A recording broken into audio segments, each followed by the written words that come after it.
try to answer as many questions as possible.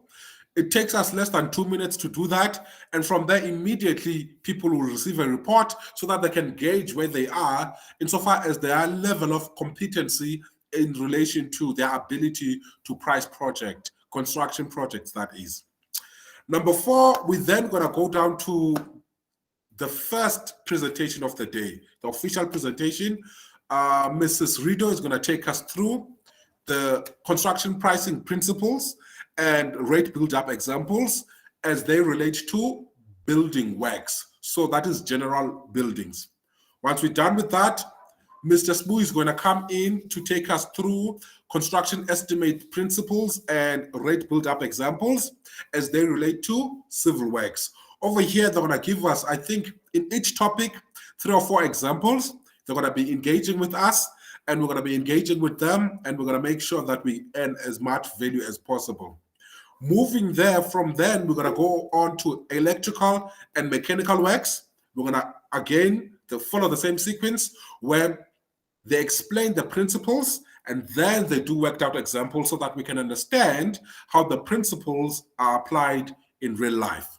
From then on, we know that people are busy, so we're going to give you 15 minutes break, answer your email, have tea, attend to phone calls and everything else. Then we're going to switch over to the second segment of our workshop, wherein we're going to do software application. So everything that has been taught to us in the first segment will now be applied in the second segment, which is the software application. How do you price accurately? How do you price profitably? But most importantly, how do you do that at a very fast pace? Because that is the general purpose of software. So we're going to do worked out examples. Sbu is going to price civil works for us, an entire bill, and he will take us through how that is done. I think from there on, we're moving to building works, including mechanical and electrical. Mrs. Rita is going to take us through, and she's going to show us how to price a BOQ for building works, which includes mechanical and electrical components. Then we're going to take a break again. And also, before taking a break, we're going to assess where everyone is. If everyone is comfortable with carrying on, we're going to carry on. But if people want us to take a break, we will take a break so that we can allow you to breathe, grab lunch, have a sandwich, have a snack, come back for the last segment.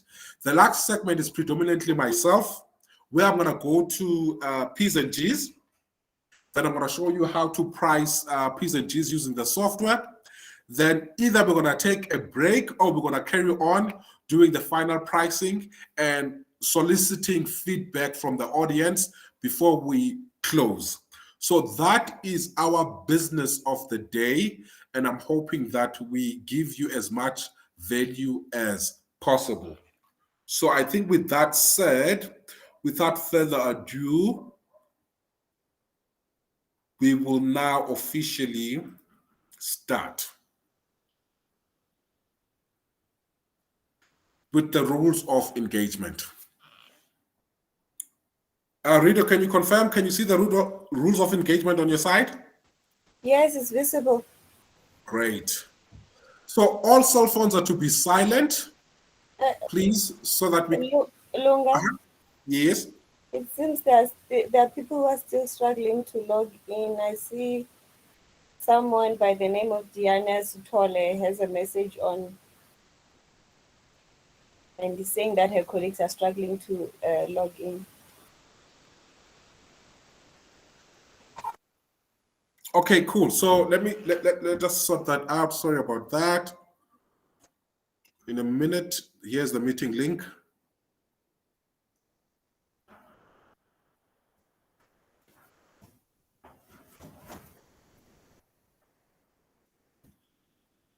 Just gonna copy everything over, and they will be sorted in a minute. Thanks for that, Rita. Much appreciated.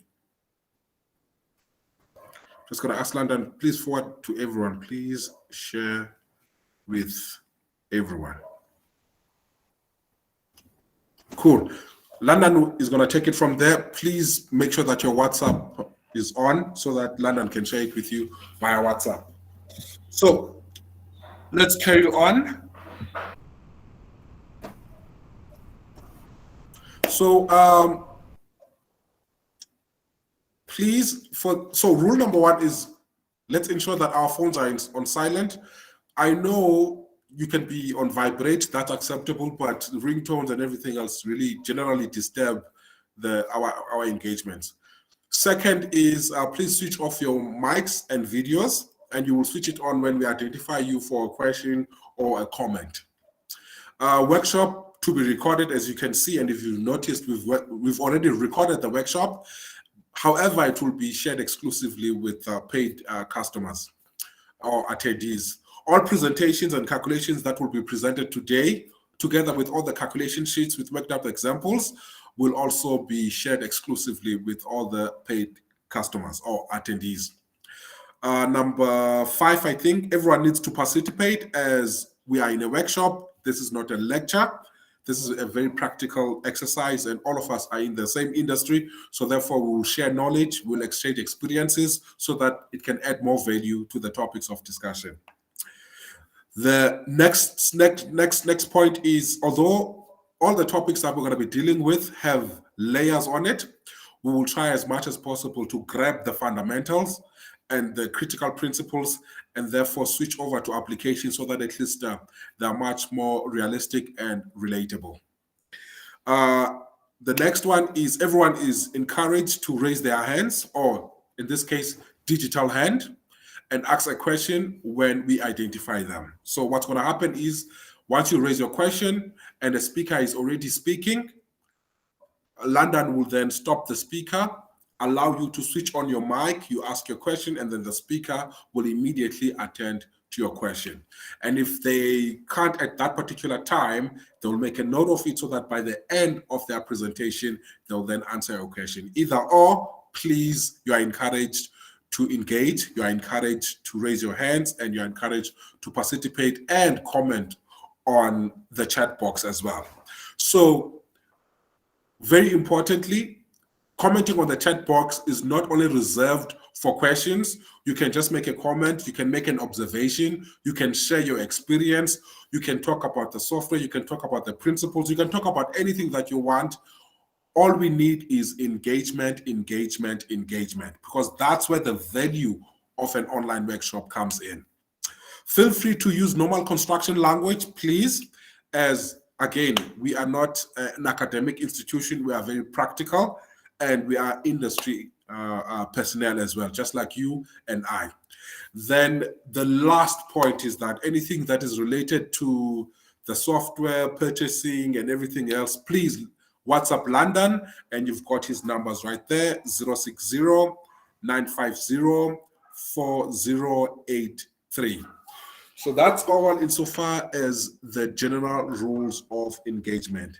And I'm hoping that we are all in the same page. Great. So I think that said, we will then commence with the first presentation of the day. Let's talk about pricing overview. What are your tender pricing challenges, or what are your construction pricing challenges?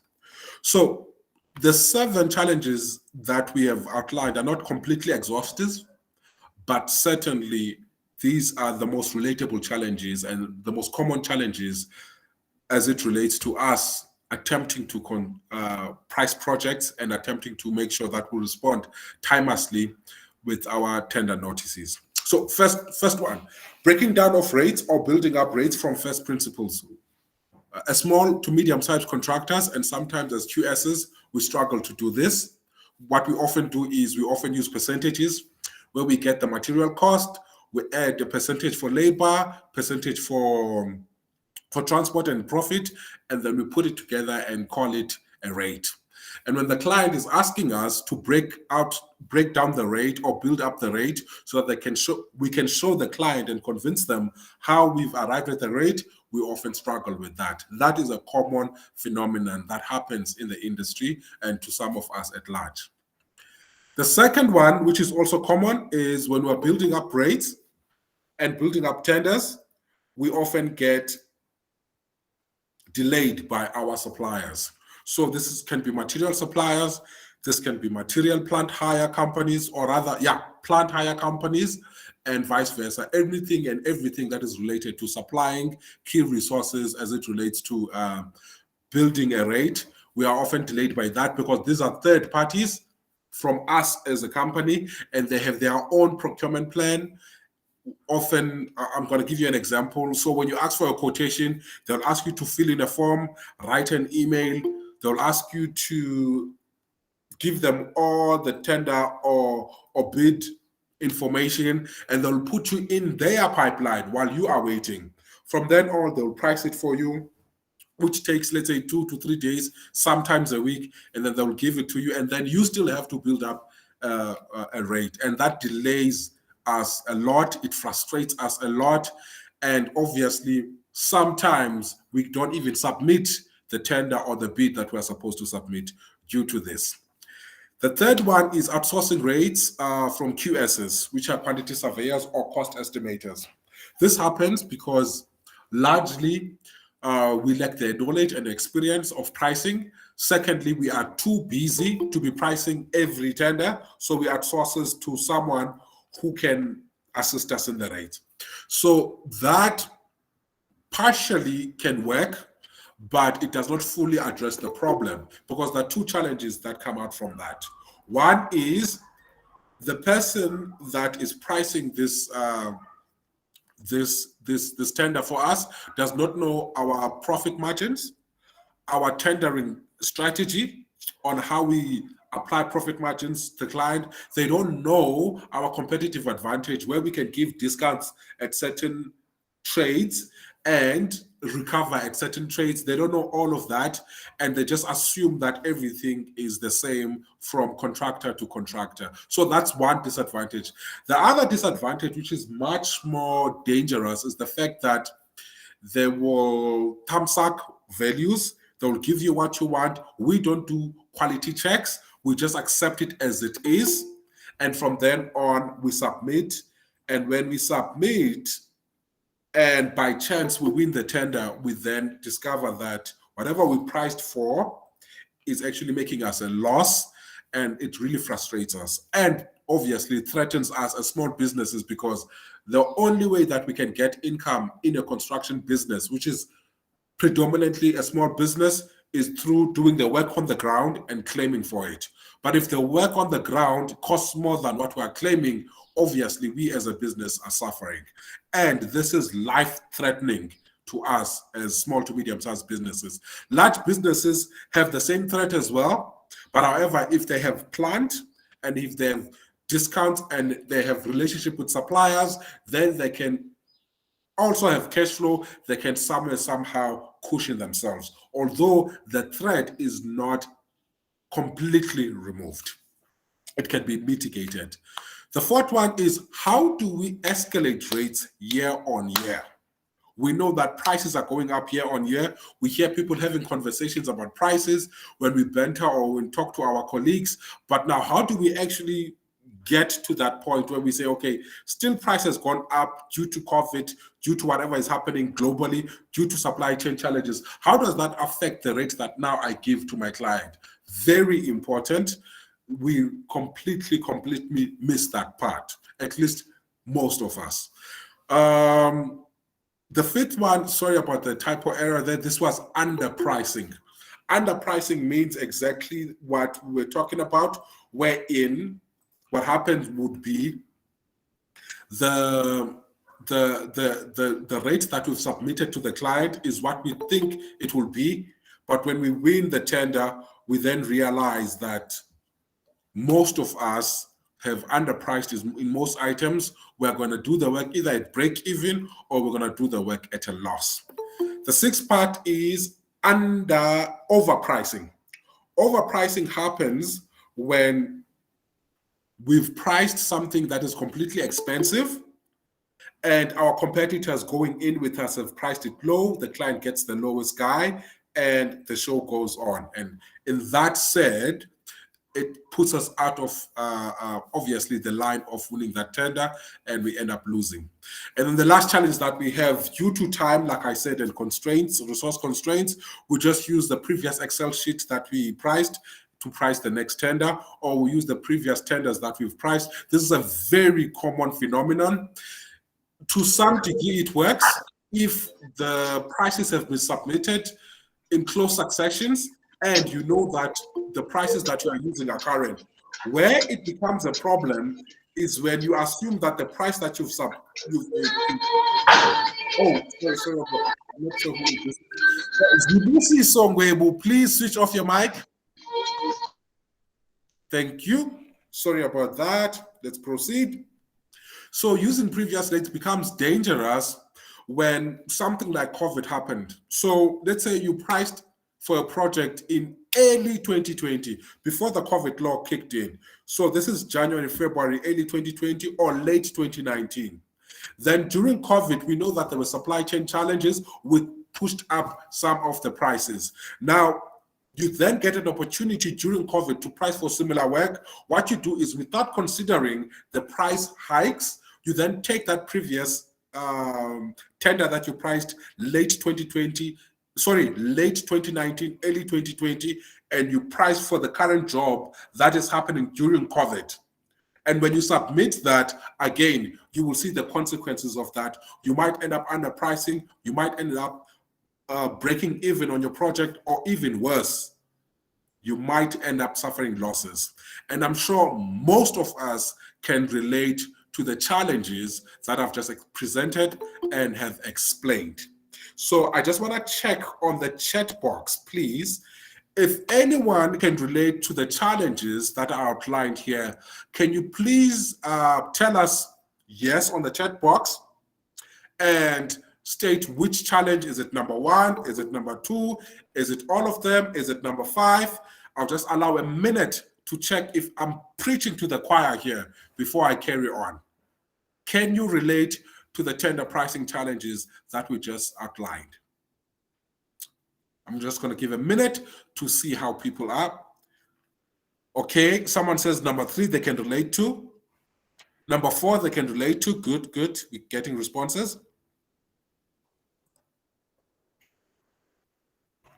Yes, all of them. Oh, Hazel can relate to all of them. Yeah. These are very common. These are very common. Let's go for it. Anyone else? Can you relate to the price? That Zibusi is saying all of them. Yes.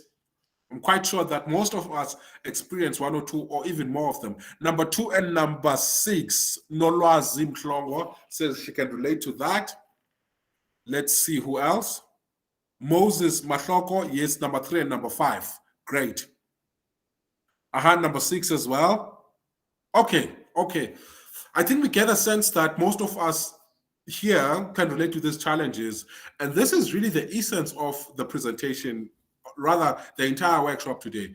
How do we then look at these challenges, tackle them so that we can improve our tender pricing processes, as well as eventually improve our business sustainability? Because really, a good project or a profitable project hangs on your ability to price it well.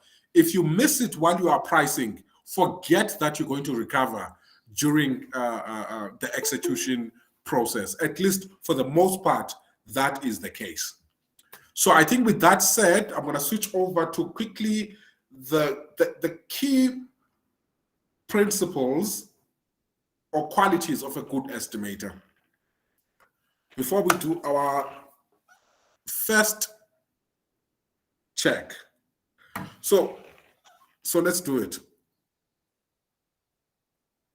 So site experience, very important.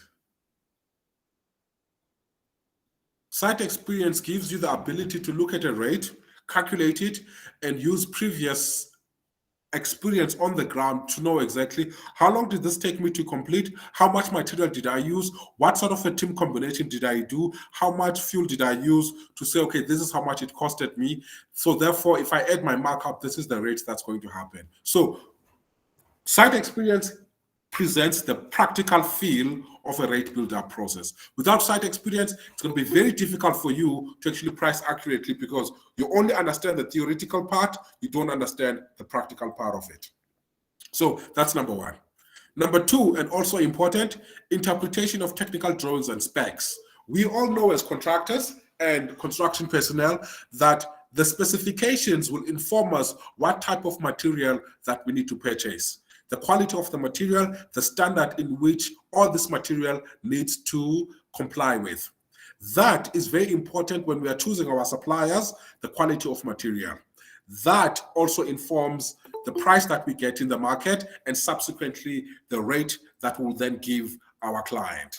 So therefore, if we don't understand specifications, we cannot interpret specifications and technical drawings. The problem that we're going to have is that we are going to go out in the market, we're going to look for the wrong suppliers, we're going to look for the wrong material, we're going to get something that we think is cheap, we price it in. When we win the project, the engineer can come on site or the inspector or the client can come on site and tell you that, listen, if you read my specs, this is what I said I wanted. So therefore, I'm not accepting what you have provided. Switch it over, give me a high quality stuff, and that is where it catches us. So understanding technical drawings and specs, very important. Third part, good supplier and service provider relationships. Now, I've mentioned this before, but this time I'm going to hammer on it. What is very critical here is that you need to have good supplier relationships. It will provide you discounts. It will provide you bulk purchases. They will provide you quick prices when you want to price a tender, and also service provider relationships in terms of plant hire, in terms of giving you more information regarding the average daily fuel consumption of a certain plant. All of that put together will give you leverage over the next person who does not have these relationships. Practically speaking, they give you discounts and you can discount it, transfer it to the rate, and eventually how you offer your service to your client, right? So good supplier relationships are good like that, in that particular sense. Number four, good method and process of handling specialist rates.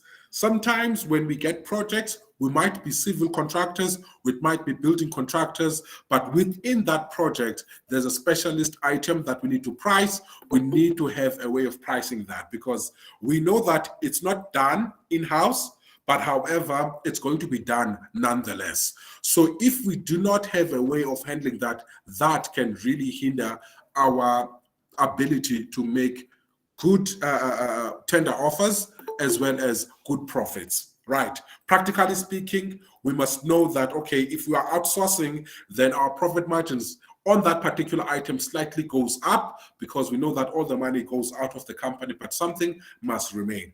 All of that sensitivity and tactics are very important.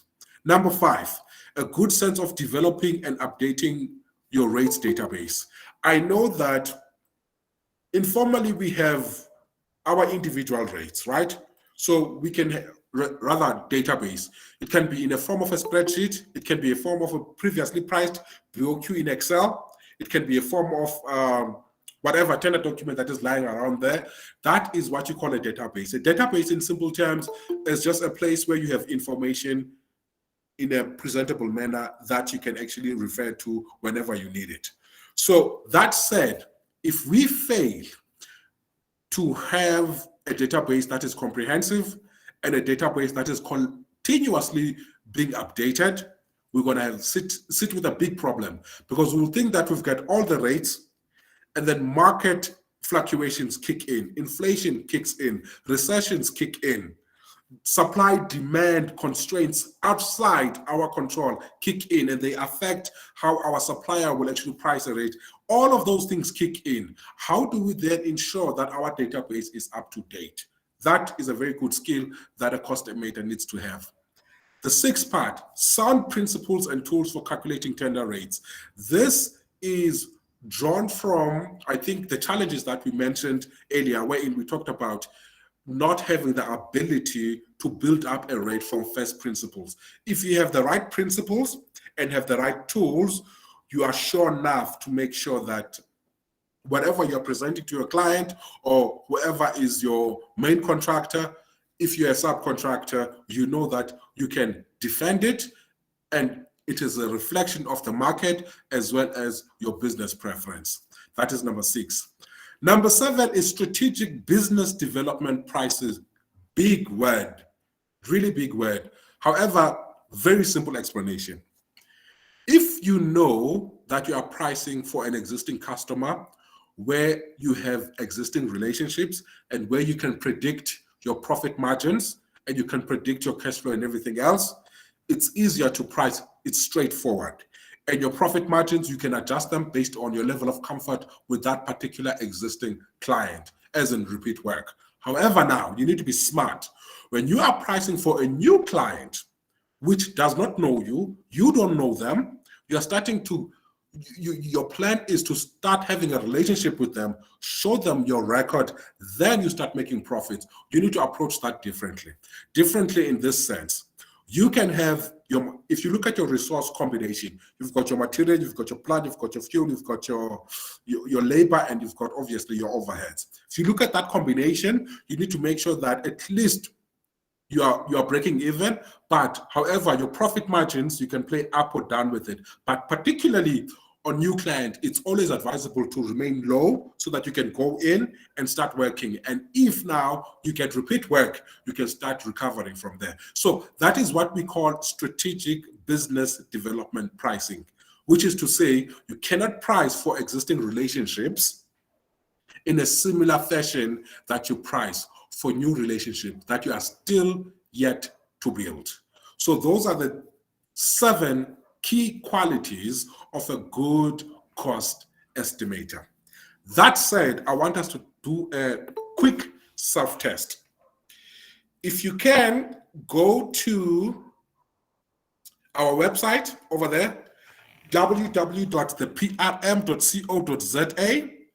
Navigate until you find a tab called, I think it's self-estimator, self-test or something, self-assessment. Just Google it quickly. The PRM, I'm there on my mobile. You can do this on your mobile. It's very fast. So you click on the tabs. There's Estimator Self-Assessment Tool. You click on that one. From there, there's the self-assessment tool. So what I'm going to do to help everyone in the chat box, I'm just going to go to the PRM. If you can navigate with ease, please do that. But for the guys that will battle, I'm going to put the link on the chat box. Please click on the link. Hang on. Click on the link that I just sent on the chat box, populate the information, and let's get to it.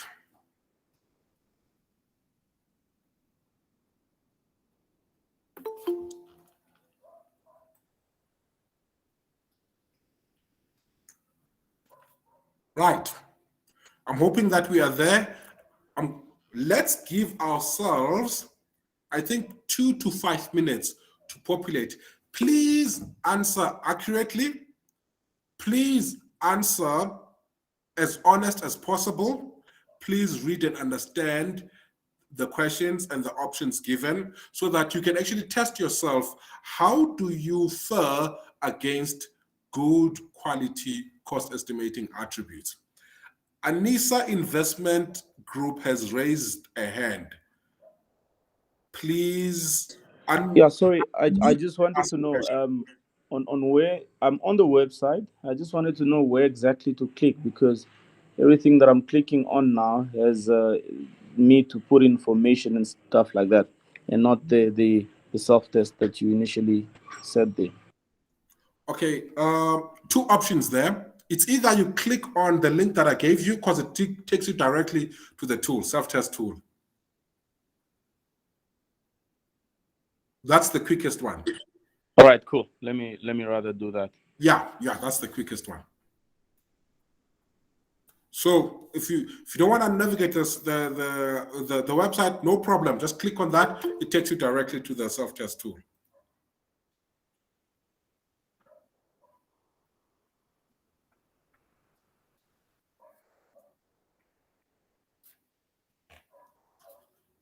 Okay, so the time is 9:04. Let's give ourselves until 9:08 or 9:10. 5 minutes will be fine. Take your time. Don't rush to get to the answers because this is your self-test. This is yours and yours alone. And should be a reflection of the qualities that you have, or rather the qualities that you lack. But either way, we're going to discuss everything today.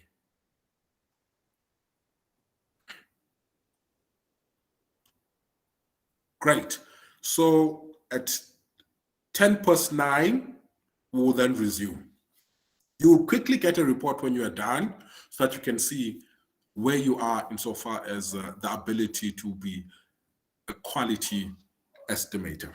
Because, like I said, the profitability and sustainability of businesses hinge in our ability to put together a good cost estimate.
Interesting questions, right?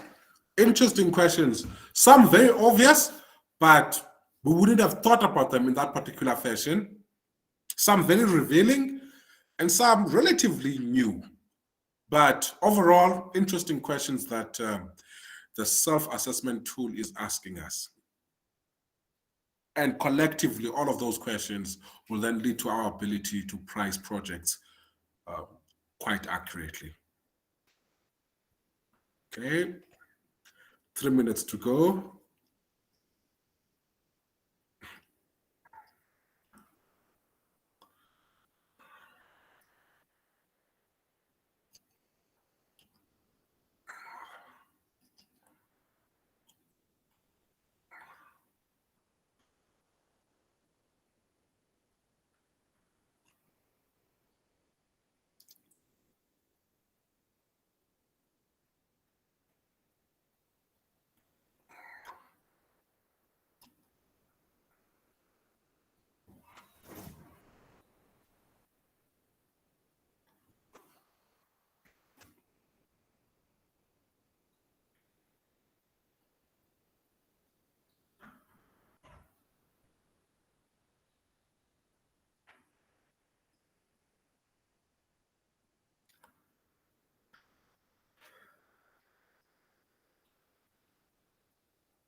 Okay.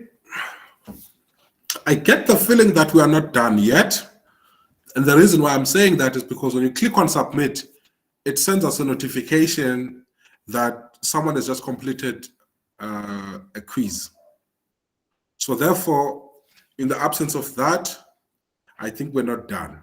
But before I conclude that, I just want to check on the chat box. Are we still busy? Should I give you extra time? How do we proceed? You can just type in on the chat box so that we can make a decision.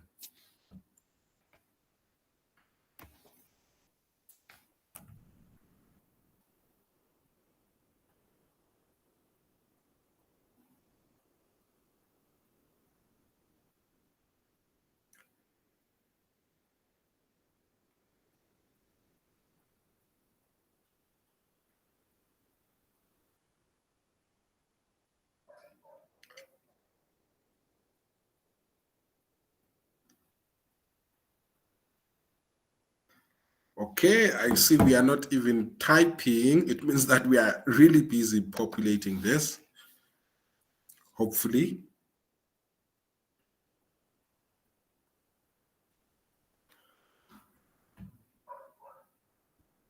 Okay. I think what we can do, okay, Zibusiso Ngwebu says done. Okay. I don't want to get, okay. I came late. Cool. If you came late, what I'm going to do is I'm just going to paste, yeah. I'm just going to paste the link. Click on the link and do a self-assessment tool. But obviously, we are cognizant of the guys that have already been here. So we're just going to proceed while you are doing the self-assessment tool, and you'll catch up with us. Don't worry. It's not a major thing, although it is very critical for you to know where you are insofar as recent. I just joined now. Just type it in again. Click on the link and move with it. Cool. So I think I'm going to just monitor the chat box because I now have to hand over to my colleague Rido to continue with her segment of the workshop. But I'm going to monitor the chat box and ensure that everyone participates in this interesting self-assessment tool while Ms. Rido carries on with everything. I see someone says done. Great. I'm hoping that the results are quite revealing to you in the things that you need to pay attention to as it relates to your ability to price projects accurately and profitably for the project as well as the businesses. Yeah, you're saying that yes, they are revealing, and also they must be instructive on the areas that you have to improve. It's quite a nice,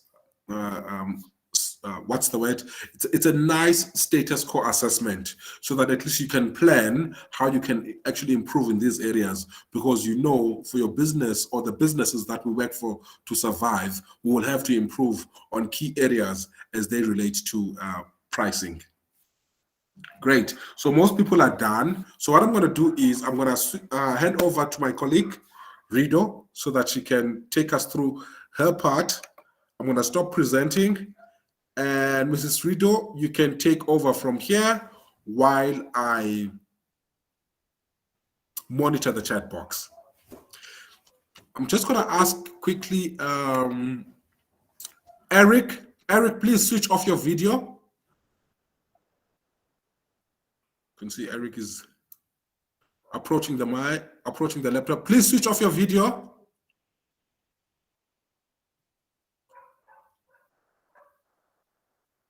Rido, please take over.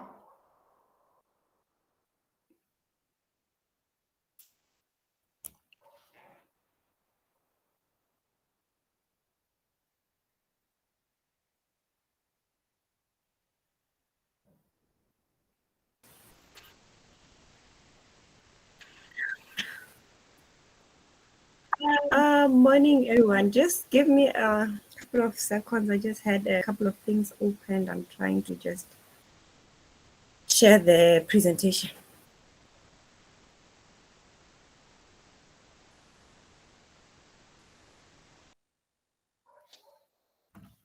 Okay, I'm going to switch off my mic, Rido, and you can take over from here. I'll monitor the chat box and the raise that are hands, and I'll be assisting you throughout the session. But Eric, if you can please switch off your video, we'll really appreciate it. Just like you switched off your mic, you can switch off your video more or less in the same place.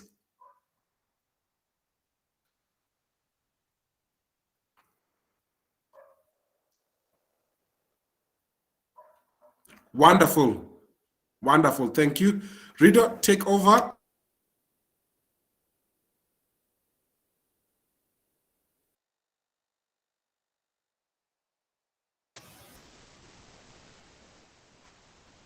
Lunga, I'm just struggling to share my page. Can you assist me from your side? With